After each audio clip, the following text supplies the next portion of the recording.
Voici la Tesla Roadster. Non seulement elle a l'air rapide, mais elle l'est aussi. Elle développe 248 chevaux et passe de 0 à 100 en moins de 4 secondes. Des prestations à vous couper le souffle et qui dépassent en réalité toutes les espérances car...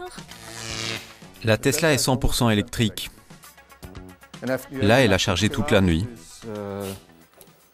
Donc on peut rouler avec toute la journée. Cela semble futuriste, mais pour Paul Bossens, le propriétaire de ce petit bijou de technologie, c'est son quotidien. Alors que la plupart des constructeurs ne lanceront leur modèle totalement électrique qu'en 2011, cette Tesla occupe déjà le garage de Paul. Mais comment est-ce possible ? Il faut bien que quelqu'un se lance. Moi, j'y crois vraiment. J'ai donc acheté la voiture en Amérique. Importer la Tesla, c'est dérouter sans encombre, mais la faire immatriculer en Belgique ne fut pas si simple. Au guichet des immatriculations, on vous demande quelle est la cylindrée de la voiture. Quand vous répondez qu'il n'y a pas de cylindrée, on vous regarde l'air de dire « C'est quoi cette histoire ?» Finalement, les choses s'arrangent plutôt bien puisque la taxe d'immatriculation et la taxe de circulation se situent au minimum, autour de 60 €. Mais pourquoi se donner autant de mal ? Y a-t-il une différence par rapport à une voiture traditionnelle ? En fait, la différence est énorme. Une voiture classique a un moteur avec des pistons, un vilebrequin et des arbres à cames. Une dynamo, un démarreur, un système d'échappement, un système de contrôle des gaz, un réservoir à carburant, des pompes. Une voiture électrique n'a qu'un moteur électrique et une batterie, c'est tout.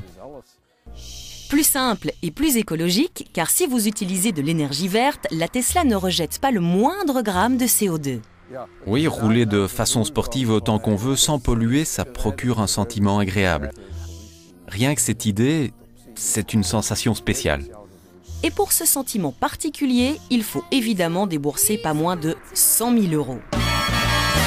En fin de compte, elle n'est pas plus chère qu'une autre voiture de sport et, au vu des performances, même moins chère en fin de compte. Car pour ce prix, on ne trouve rien qui affiche les mêmes performances. On peut le dire, car les prestations ne mentent pas. Là, je vais donner des gaz.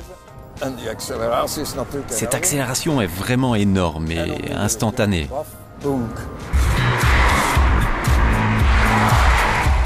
La voiture est vraiment la plus rapide sur route. Quand on donne des gaz, l'ensemble du couple est directement disponible, de 0 à 100, d'un seul coup. Pas de vitesse à changer, pas d'à-coups ni de vibration. Ok, au niveau des prestations, la Tesla est convaincante. Mais une voiture dotée de batterie, quelle est son autonomie ? Quand on roule à 130, elle tourne autour de 200 km. Mais si je roulais toute la journée à 15 à l'heure, je pourrais faire 500 km. C'est en tout cas largement suffisant pour un usage quotidien. C'est en effet convenable. Il y a d'autres avantages ?